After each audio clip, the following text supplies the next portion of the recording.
இங்கு கொண்டு வரப்பட்டிருக்கக்கூடிய கவன ஈர்ப்பு தீர்மானத்தில் பல்கலைக்கழகத்தினுடைய பெயரை சொல்லி நீங்கள் எல்லாம் பேசியிருக்கிறீர்கள். ஆனால் நான் பெயரை சொல்லி அந்த பெயருக்கு ஒரு களங்கத்தை ஏற்படுத்த நான் விரும்பவில்லை. ஏனென்றால் எங்களை எல்லாம் ஆளாக்கியவர் அவர்.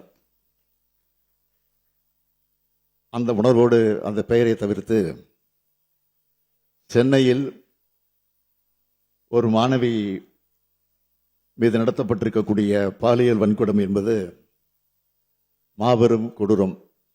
அதை யாராலும் நிச்சயமாக ஏற்றுக்கொள்ள முடியாது. இது குறித்து இந்த அவையில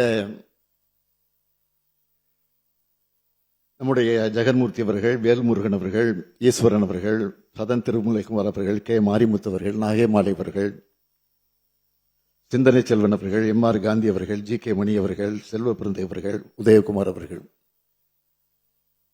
கருத்துக்களை எல்லாம் இங்கே எடுத்து பேசியிருக்கிறீர்கள். இது குறித்து இந்த அவையில உண்மையான அக்கறையோடு பல உறுப்பினர் பேசியிருக்கிறீங்க.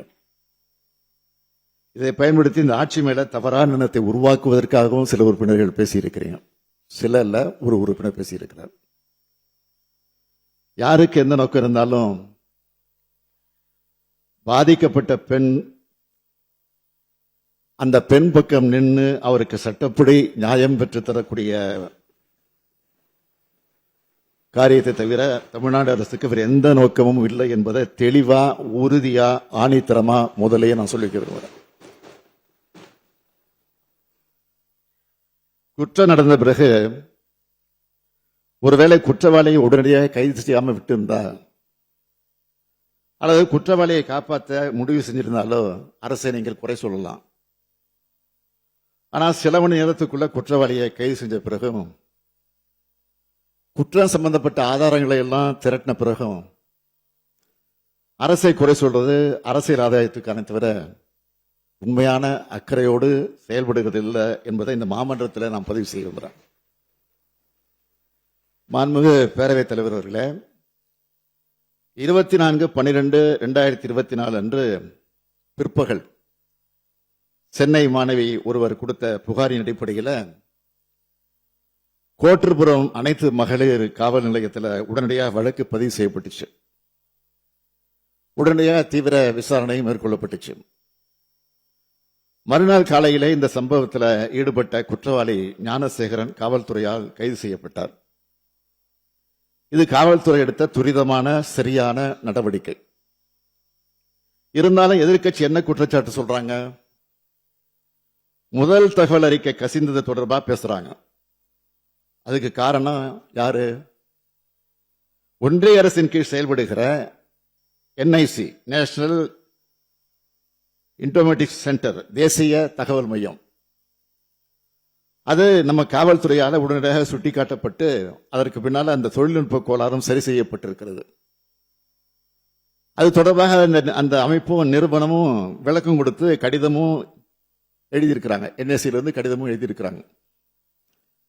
அடுத்து பாதுகாப்பு இல்லை, கேமரா இல்லை, 19 ரூபா சொல்ற குற்றச்சாட்டும் உண்மை இல்லை. சம்பவம் நடந்த வளாகத்தில் சுத்தி இருக்கக்கூடிய பகுதிகளில் இருந்த கண்காணிப்பு கேமராக்கள் உதவியோடு தான் குற்றவாளி அடையாளம் காணப்பட்டு கைது செய்யப்பட்டிருக்கிறார். மூன்றாவது குற்றச்சாட்டு, முதல் தகவல் அறிக்கை வெளியானதை வச்சுட்டு யார் அந்த சார் அப்படின்னு கேட்கிறீங்க. மாண்புமிகு உயர்நீதிமன்ற உத்தரவுப்படி நியமிக்கப்பட்ட சிறப்பு புலனாய்வு குழு தான் இப்ப இந்த புகாரை விசாரிக்கிறாங்க. கைது செய்யப்பட்ட குற்றவாளி குண்டர் சட்டத்தின் கீழ் சிறையில் அடைக்கப்பட்டிருக்கிறார். இந்த புலன் விசாரணையில வேற யாராவது குற்றவாளி இருக்காங்களான்னு தெரிய வந்தா, அது யாரா இருந்தாலும் சரி, மீண்டும் மீண்டும் சொல்றேன், அது யாரா இருந்தாலும் சரி, அவங்க மேல தயவு தாட்சணமே இல்லாம காவல்துறை கடுமையான நடவடிக்கை எடுக்கும். இதை இந்த அவைக்கு 100% உறுதியோடு நான் சொல்லிக் கொள்கிறேன். அதுல எந்த மாற்றம் கிடையாது.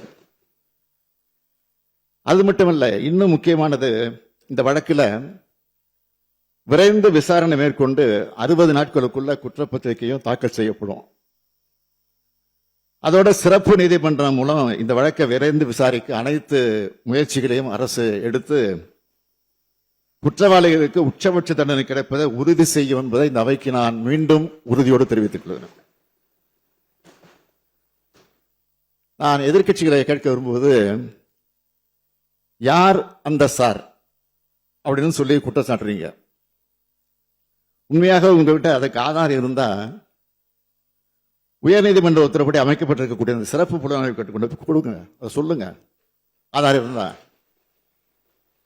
அதை யார் தடுக்க போறான்?